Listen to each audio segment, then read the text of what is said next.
ఆంధ్రాలో అభివృద్ధి అనేది జరగదు. జగన్ ఉన్నప్పుడే బాగుండేది. కనీసం మనం చూడకపోయినా మన తల్లిదండ్రుల్ని జగన్ చూశాడు. కేవలం ఎమ్మెల్యేనే ప్రతిపక్ష నాయకుడు కాదు అని కొంతమంది ఎమ్మెల్యేలు. అవును, ప్రతిపక్షంలో అయితే ఏకపడదింగుతాడు కదా, మరి మామూలుగా ఉండదు. లోపలికి వెళ్ళి వేసేస్తాడు.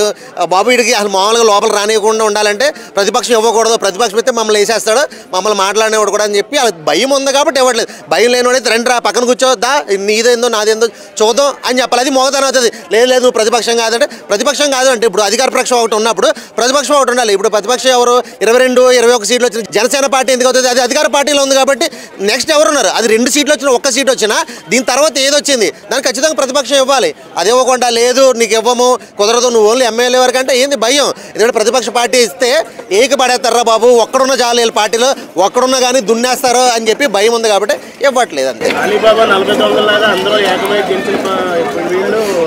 అదే అన్న, అదే కదా హ్యాక్ చేసి గెలిచారు.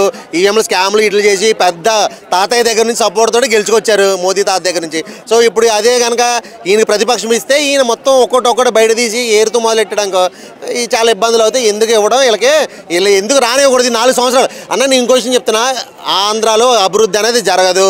ఈ 4-5 సంవత్సరాలు జరగదు. ఎందుకంటే దోచిన కాడికి దోచుకోవాలి, నెక్స్ట్ ఎలాగా మనం రాము అని ఫిక్స్ అయిపోయారు. సో ఇప్పుడు ఎంత దొరుకుతుందో అంత దోచుకుంటున్నారు. నెక్స్ట్ ఎలాగా ఖచ్చితంగా వాళ్ళు రారు కానీ వాళ్ళకి తెలిసిపోయింది కాబట్టి ఇంక ఏం చేయరు.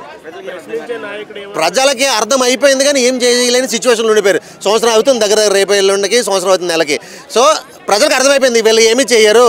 మనం ఓట్లేసి తప్పు చేసాం. ఓట్లేని వాళ్ళు చాలామంది ఉన్నారు కానీ ఓట్లేసిన కొంతమంది ఉన్నారు కదా, ఒక 5%, 10% ఓట్లేసిన వాళ్ళు ఉన్నారు. మిగతాదంతా వేరే విషయం. కానీ ఒక 5%, 10% ఓట్లేసిన వాళ్ళు ఉన్నారు చూడు, వాళ్ళు కూడా బాధపడుతున్నారు. ఇప్పుడు అనవసరంగా మేము ఓట్లేసాం రా బాబు, అది జగన్ ఉన్నప్పుడే బాగుండేది. కనీసం మనం చూడకపోయినా మన తల్లిదండ్రుల్ని జగన్ చూశాడు. కొంతమంది వదిలేసి సిటీలకు వచ్చేసి తల్లిదండ్రులు పట్టించుకునే వాళ్ళు ఉన్నారు. ఇప్పుడు తల్లిదండ్రులు ఫోన్ చేసి మాకు బతకడానికి డబ్బులు లేవు, ట్యాబ్లెట్లు డబ్బులు లేవు పంపించండి అంటే ఒకటి అమ్మ జగన్ ఉన్నప్పుడు నాకు ఒక్క ఫోన్ కూడా రాలేదు, నా అమ్మ బాబుని వదిలేసి నేను హైదరాబాద్లో బతుకుతున్నా, లేదు బెంగళూరులో బతుకుతున్నా, ఇప్పుడేంద్ర డబ్బులు పంపించండి, నేను ఇక్కడ బతకడానికి నాకు ఇబ్బంది అవుతుంది, ఇప్పుడు వీళ్ళకి ఇంటికి 5,000, 10,000 ఆడి నుంచి పంపించాలరా అని చెప్పి ఓట్లేసినోడు కూడా ఎడుతున్నాడు. ఇప్పుడు అన్న ప్రశ్నించేవాడు ఎప్పుడు కూడా ప్రతిపక్షంలో ఉండాలి. అధికార పక్షంలోకి వస్తే ఏమవుతుంది? చేయలేడు. నేను ఎప్పటి నుంచో చెప్తాను, నా పవన్ కళ్యాణ్ కనుక పవన్ కళ్యాణ్ తప్పు చేసినా కూడా నన్ను కూడా శిక్షించమని ఆయన చెప్పారు. శిక్షించే వాళ్ళు ఎవరున్నారు? ఇప్పుడు చంద్రబాబు ఆయన శిక్షిస్తే ఆయన పార్టీ ఉంటుందా? డిప్యూటీ సీఎం నుంచి తీసేస్తానన్నారు. డిప్యూటీ సీఎం నుంచి తీసేసి ఈ పార్టీకి ఏమయ్యేది? చంద్రబాబు నాయుడు పరిస్థితి ఏమయ్యేది? అయిపోయేది మొత్తం. సో పవన్ కళ్యాణ్ని ఎవరు కదపలేరు, ఆయన పార్టీ ఆయనదే. కానీ నెక్స్ట్ ఏంటంటే పవన్ కళ్యాణ్ కనుక ఓన్గా పోటీ చేస్తే మాత్రం బాగుండిద్ది. ఖచ్చితంగా గెలవడైతే గెలవడు కానీ ఓన్గా పోటీ చేస్తే మాత్రం డెఫినెట్గా బాగుండిద్ది.